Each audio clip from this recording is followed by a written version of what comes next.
gostaria, meus amigos, de fazer uma rápida leitura de um poema. Faz tempo que eu não leio poema para vocês. E eu estou com saudade, né? Gostaria de fazer uma leitura de um poema que me marcou bastante na juventude. Outro, que diz respeito à nossa aula. Porque hoje a aula é sobre leitura. Mas não qualquer leitura. Me refiro à leitura de livros. E isso não é uma redundância. Gostaria de ler um poema. Não é um poema dos mais famosos deste autor, mas eu considero um dos melhores. Mas é difícil selecionar os melhores poemas de Percy Shelley, porque quase praticamente tudo o que Shelley escreveu é obra-prima. Percy Bysshe Shelley, um dos maiores nomes da literatura inglesa, do romantismo inglês, um jovem belo, esbelto, de pele clara e olhos azuis, mas que, na juventude, foi muito acossado pelos seus colegas menos tolerantes. Por quê? Não apenas por Shelley ser um tanto franzino, mas porque ele tinha opiniões um tanto quanto desconfortáveis ao seu meio, opiniões que eram, no seu tempo, consideradas radicais, como, por exemplo, elogios ao ateísmo, retorno à natureza, num tempo em que essas ideias ainda não estavam tão na moda como hoje. E, claro, o Shelley era de uma família bem estabelecida, uma família inglesa. Seu pai era conservador do partido dos Whigs, né, no parlamento britânico, os Whigs. Seria um partido favorável à burguesia comercial, aos industriais que estavam em amplo crescimento na Inglaterra no fim do século XVIII. Vocês sabem que a Inglaterra é a pioneira da Revolução Industrial na Europa, né, por muitas razões, né? E uma delas é o seu grande poderio naval internacional imbatível no seu tempo. Mas Shelley é um desses talentos precoces. E com 6 anos de idade já estudava latim, já lia Platão. Seu pai lhe ensinava retórica, isso tudo em casa, educado pelo seu pai, né? Isso tudo em casa, educado para ser um orador, quem sabe um representante do partido Whig no parlamento inglês. Mas não se deu muito bem na escola, como já apontei a vocês. Foi muito grato a um professor com um nome muito auspicioso. Ele teve um professor aos 17 anos, que se chamava John Keats. Mal Shelley sabia que anos depois ele faria amizade com um poeta, ainda incógnito, chamado John Keats, que muito nos é caro, muito nos é querido. Shelley começou a produzir muito cedo.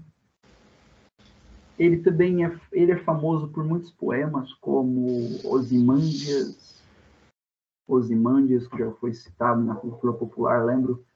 Lembro que foi citado no Watchmen. Eu também citei o poema Ozymandias no prefácio do meu livro, né, do Cartas do Solista Acompanhante. Na verdade, eu citei o Shelley muitas vezes ao longo do meu livro, por muitas razões diferentes. Ele foi, como todo poeta da sua geração, muito inspirado pelo pensamento de Jean-Jacques Rousseau, né? Shelley foi amigo de Lord Byron, foi muito próximo. Ele corrigiu poemas, revisou poemas de Byron e ajudou a publicá-los, inclusive, assim como ele auxiliou John Keats. Ele é conhecido também por ter se casado com também uma grande escritora, uma dos maiores nomes femininos na literatura, que é a Mary, que se torna, né, Mary Shelley, né, autora do Frankenstein, uma obra que, se vocês nunca leram, recomendo que leiam. É encantador, encantador. Frankenstein é uma obra magnífica. E ela compõe o Frankenstein numa reunião de amigos, eles estão num chalé à noite, chovendo. Eles se reúnem num chalé na Suíça. Aqui, nessa altura, Shelley já estava aí com seus 19, 20 anos. Eles estão reunidos, ele, Byron, a Mary e outros 1 ou 2 amigos, eles estão num chalé à noite e começam a ler contos de terror. Eles discutem os românticos como Coleridge. Né? Lembram de Coleridge, Samuel Taylor Coleridge? Eu li num outro encontro com vocês. Eles são todos leitores de Coleridge, são leitores de Wordsworth e discutem esses e outros ingleses, como Spencer, como John Milton. À noite, nesse chalé, eles estão discutindo, contando contos de terror, contos de fantasmas à noite, e o Shelley propõe um concurso literário de uma noite. Cada um deveria compor uma história, escrever uma história de terror. Quem escrevesse a melhor história naquela noite, ganharia. E quem ganhou a competição foi Mary Shelley, porque ela escreveu um rascunho do Frankenstein nessa noite. E todos ficaram entusiasmadíssimos com a obra dela. Essa história é muito legal. Acontece que Shelley, por motivos de doença, é muito, muito comum na Europa do século XIX, problemas respiratórios, especialmente pessoas que vêm de países mais frios, como a Inglaterra.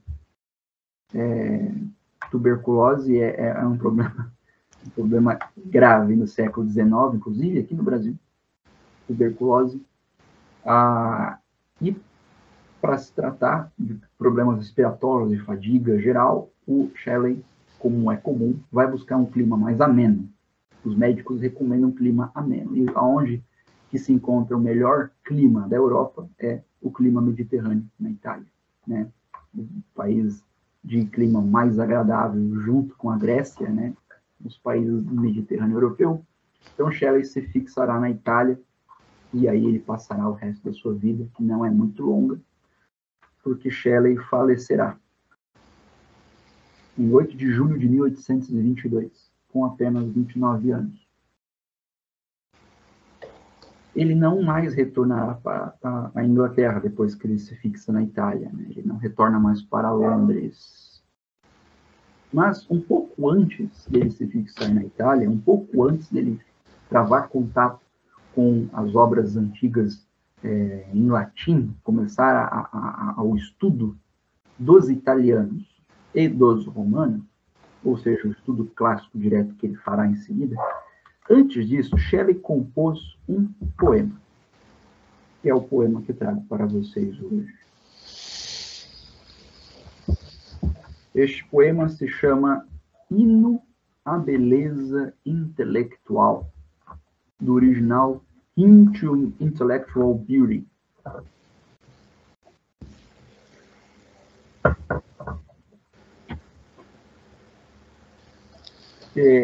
Quando Shelley compôs este poema, foi em 1816, ele já tinha 24 anos de idade, foi num do seu último período em Londres. Logo em seguida ele vai, por razões de saúde, em primeiro lugar, partir para a Itália e nunca mais voltará. Ele compõe, então, e este poema ele envia para o seu amigo, Hunt, que ele era o responsável por um jornal, um periódico considerado como um periódico radical, né, com ideias liberais, radicais, chamado The Examiner, o Examinador. E o Hunt fica muito surpreso com o trabalho, passa a conhecer outros trabalhos de Shelley e passa a publicá-lo, então, com mais frequência nesse jornal. E o Sr. Hunt vai classificar Shelley como um dos jovens poetas da Inglaterra, ao lado de Keats e ao lado de Byron, como a nova voz da poesia inglesa, como os responsáveis pessoais pelo renascimento da literatura inglesa.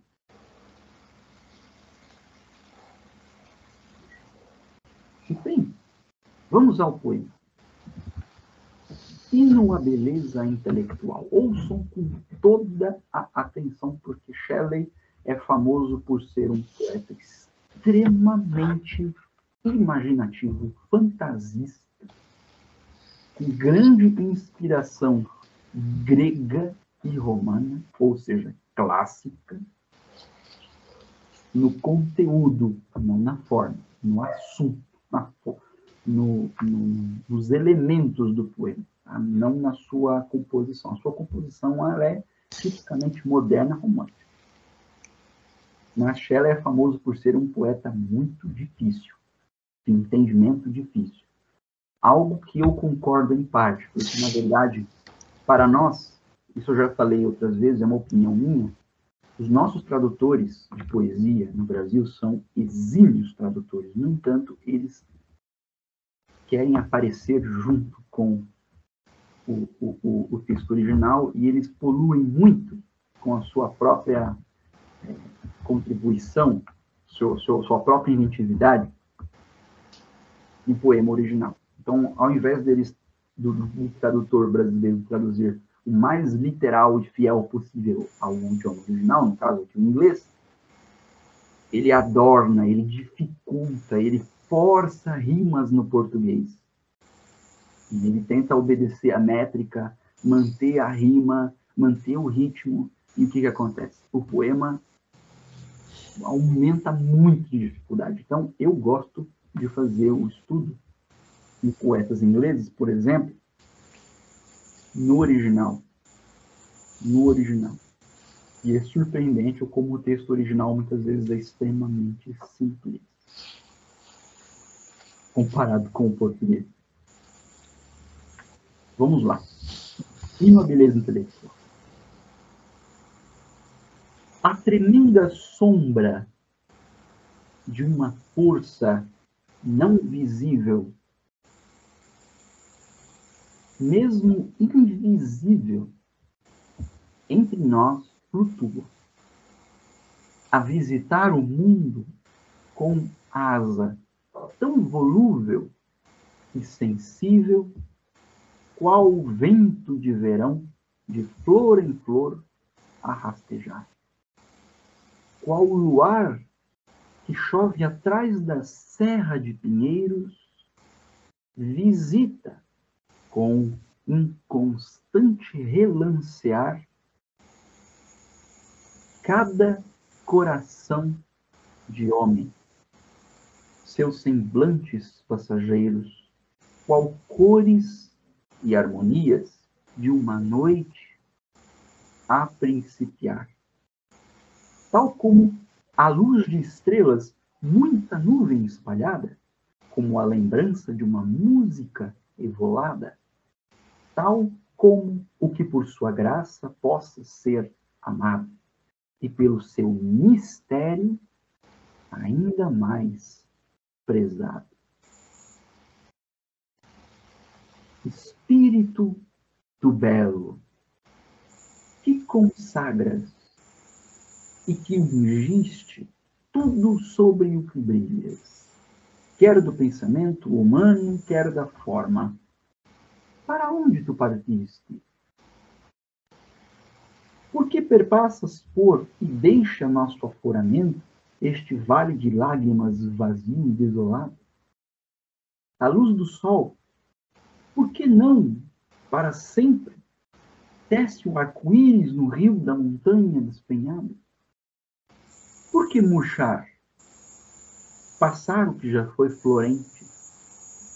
Por que o temor e o sonho e a morte e o nascimento lançam na luz do dia desta terra, num momento, tais tristezas? Por que o homem tanto se abalança por ódio e amor, por desespero e esperança? Nenhuma voz de mundo mais sublime deu jamais essas respostas, nem a sábio, nem a poeta.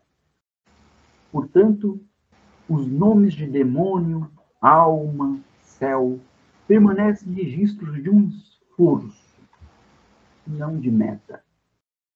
Débeis palavras mágicas, o encanto seu não há de quanto vemos ou ouvimos, separar o acaso, a dúvida e a instabilidade.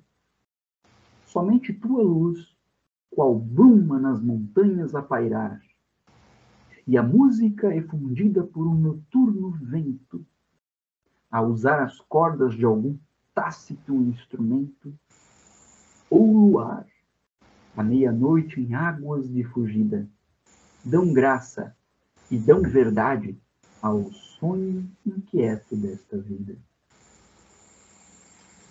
Cedidos por alguns momentos, vão e vêm, como nuvens, o anseio, a egolatria, o amor. Onipotente fora o homem, e imortal também. Se ignota como és, e de inspirar temor, tu firmastes, dentro do seu coração, mensageira que és de simpatia, que aos olhos dos amantes cresces, diminuis, que para o pensamento humano és nutrição. Tal como as trevas para a chama que a morrer reluz, não partas, que a tua sombra chegou fria. Não partas não, a menos que devesse a sepultura ser como a vida e o medo, uma realidade escura. Quando menino, procurei espíritos. Corri por muito quarto, gruta e ruína, só para escutar. E bosque à luz de estrelas, temeroso persegui a esperança de com os partidos mortos conversar. Invoquei nomes de veneno que a aprender nos dão. Não fui ouvido, e nem ouvi também, quando, pensando fundamente no quinhão da vida, a época em que os ventos e a afagar estão tudo o que de vital acorda para nos trazer novidade das aves e do florescer. Tua sombra, de súbito, caiu em mim. Gritei, e as mãos, em êxtase, apertei assim. Jurei que meus poderes eu iria dedicar a ti e aos teus. E a jura não guardei? Com o coração batendo e olhos a transbordar, mesmo agora, os fantasmas de 1000 horas invoquei de sua muda tumba, em sítio imaginado, de zelo estudioso ou de prazer de amor. A noite ciosa eles contemplam ao meu lado. Nunca alegria tive nesta fronte de amargor, não unida à esperança de que livrarias este mundo de sua negra escravidão. Que, ó terrível beleza, tu então, o que as palavras não exprimem, nos concederias.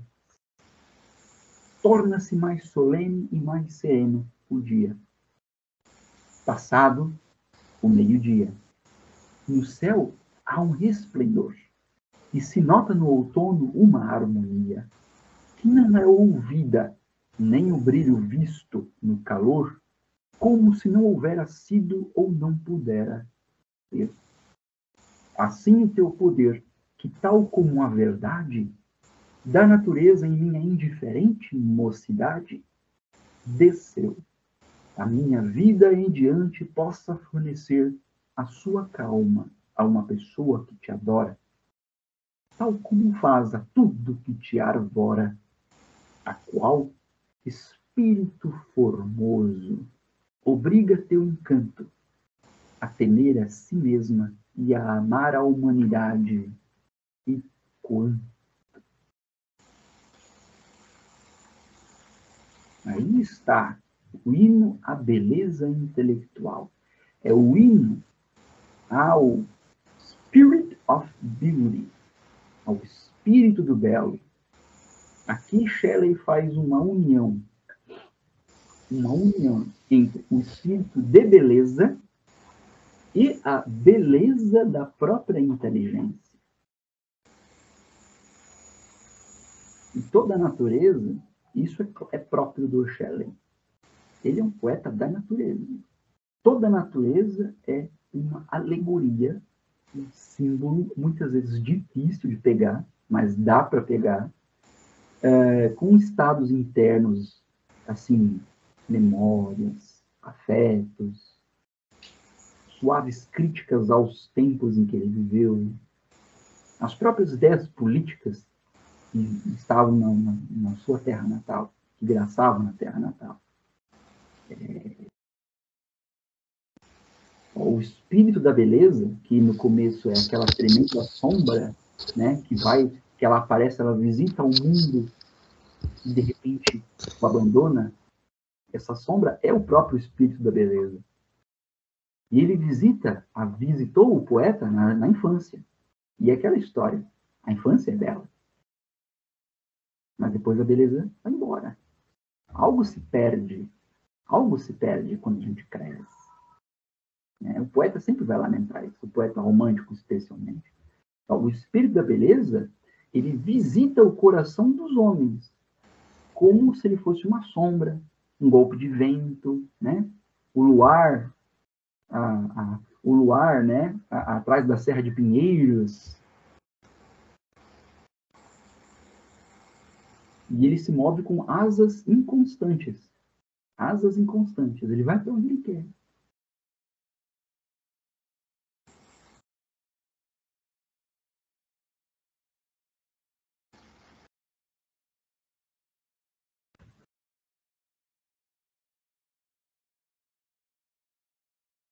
E o poeta, no tempo presente, depois de fazer essa lamentação, né, da partida da beleza, da partida do espírito belo, na adultez agora, na sua idade, né, presente, ele pede, então, a tranquilidade e o poder da própria natureza, da própria beleza, para que ele acalme suas paixões, para que ele encontre a paz. E essa paz ele já teve na vida. Ele sente falta dessa paz.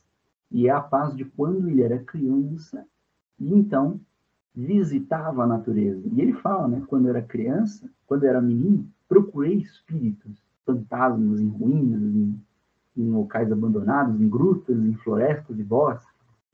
E eu chamei por eles, mas eles não responderam. Então, é essa calma, essa verdade da natureza, esse encanto que ele quer de volta. E o poema, então, é dirigido a esse espírito. E o abandonou e ele quer de volta. Interessante, né? Só Shelley para proporcionar algo assim para nós. Só o Shelley.